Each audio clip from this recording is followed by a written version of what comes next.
Today I want to talk about an ancient stuff that is being talked about, and they talk about mind control. If you have looked at from the eastern part, that is India, you have seen people, yogic people who they have learned, they have mastered the art of controlling their mind and their body. And when it comes to the Bible, still you have seen great men who have gone through past what the mind and the body can ever look, because they can tap to the creator, that is God. And today I want to teach about how to connect your mind and your heart so that you can achieve whatever you want to achieve in this life. And with that being said, I'm going to dive deeper to this video so that I can teach you more about how to align your mind and your body, that is the coherent, because if you're not coherent, you cannot create anything, and that is the only path to greatness. So today I'm going to teach you in this video. Let's dive deeper.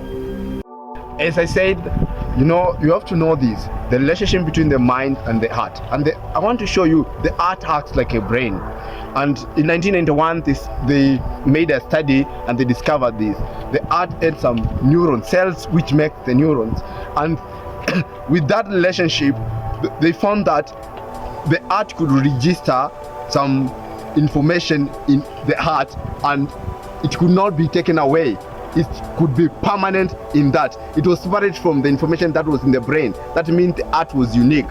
And for you to become a better person, you have to have a balance between the mind and the heart, because if you cannot have a relationship and the balance between the heart and the brain, then you're not going to go far. Many people try to change what is happening in their mind, but they don't want to change how the heart feels.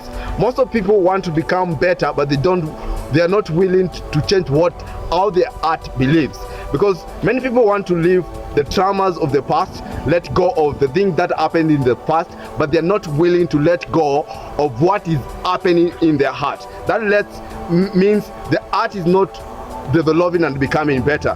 For that, many people have not been able to become better for what is happening around themselves.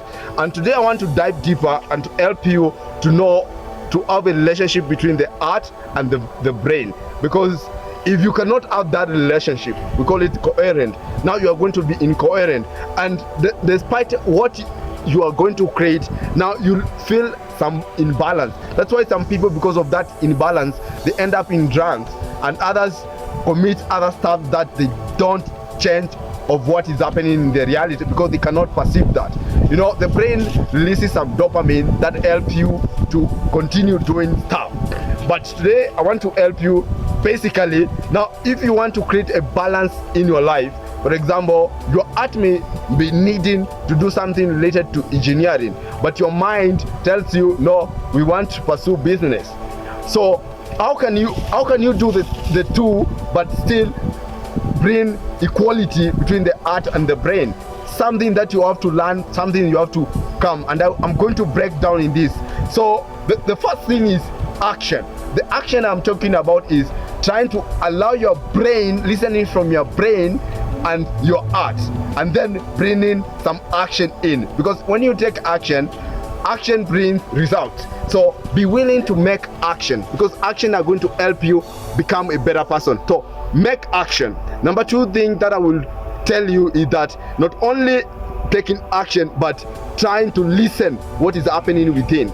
Now, when you listen from within, now I'm talking about the heart, because if you have oneness in your heart, now it's meaning you're going to listen from you. Now, number one is action, then number two is listening from within. Anytime you listen from within with your mind and your heart, you're going to bring balance to yourself. With that being said, I hope you enjoyed this video. See you in the next video.